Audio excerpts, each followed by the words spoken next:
अस्सलामुअलैकुम। आज हम कंपनी के चैप्टर में advantages of joint stock company पढ़ेंगे। Number 1, separate legal entity.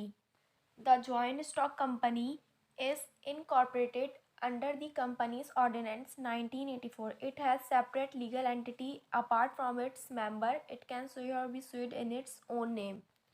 Joint stock company companies ordinance 1984 के तहत रजिस्टर्ड होती है। कंपनी की अपनी सेपरेट लीगल एंटिटी होती है।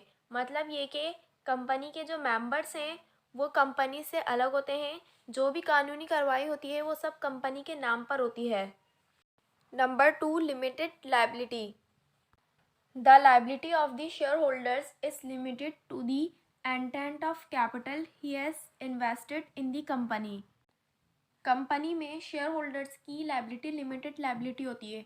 लिमिटेड लायबिलिटी वो लायबिलिटी होती है कि शेयर होल्डर ने जितनी अमाउंट इन्वेस्ट की है उनकी लायबिलिटी भी उतनी है, उनकी लायबिलिटी का रिस्क उतना ही है। क्योंकि कंपनी की सेपरेट लीगल एंटिटी होती है, अगर कंपनी इन केस उधार ले रही है तो उधार वो अपने नाम पर लेगी।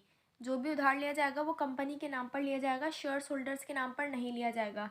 अगर उधार के पैसे कंपनी वापस नहीं कर पाई तो शेयर होल्डर्स की जो लायबिलिटी है उनका तो उतना ही रिस्क होगा। तो कंपनी का जो उधार है वो कंपनी को ही वापस करना है। Number 3, transfer of shares. A shareholder of a company transfer his share to another person. Share holders अपने शेयर्स किसी भी दूसरे पर्सन को, किसी भी दूसरे शख्स को आराम से ट्रांसफ़र कर सकते हैं। Number 4, expansion of business. A joint stock company can collect large amount of capital and can easily expand its business.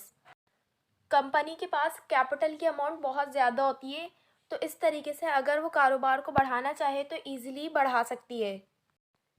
Number 5, easy access to credit. It can get a huge amount of capital from banks and financial institutions. Company को bank और financial institution से large amount में, huge amount में आसानी के साथ उधार मिल सकता है। क्योंकि कंपनी अपने नाम पर उधार लेती है तो फिर बैंक्स और फाइनेंशियल इंस्टीट्यूशंस इजीली उनको उधार दे देते हैं, क्योंकि उन्हें पता होता है कि उनके उधार की अमाउंट वापस मिल जाएगी।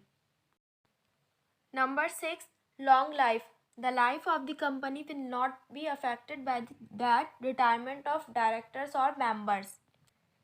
कंपनी की लाइफ लॉन्ग लाइफ होती है। अगर हम पार्टनरशिप की बात करें तो पार्टनरशिप में किसी भी पार्टनर की डेथ, रिटायरमेंट या फिर इंसैनिटी, किसी भी वजह से पार्टनरशिप जो है वो डिज़ोल्व हो सकती है। लेकिन यहाँ पर कोई भी डायरेक्टर या मेंबर अगर डेथ हो जाए, उसकी रिटायरमेंट हो जाए, तो इससे कंपनी की लाइफ पे कोई इफेक्ट नहीं पड़ता।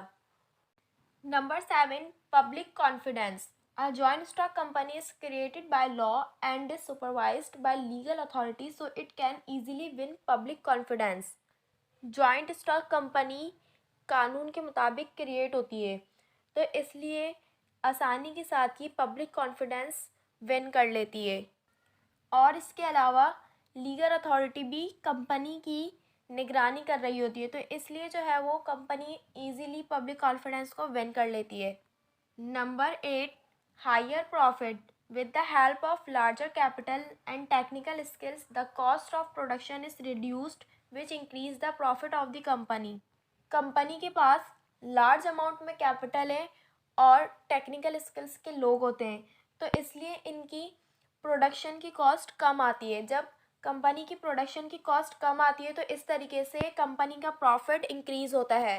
Number 9, expert services.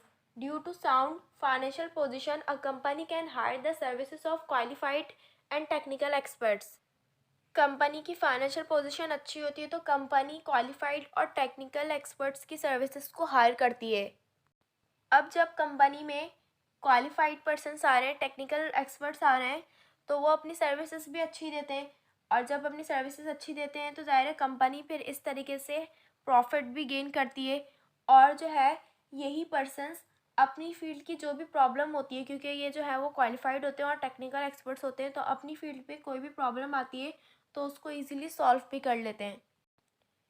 अगर ये टॉपिक समझ आया तो वीडियो को लाइक कर दिएगा, कमेंट कर दिएगा और शेयर कर दिएगा। और अगर आप चैनल पे न्यू है तो चैनल को सब्सक्राइब कर दें ताकि हर न्यू आने वाली वीडियो की नोटिफिकेशन आपको मिलती रहे। शुक्रिया, अल्लाह हाफ़िज़।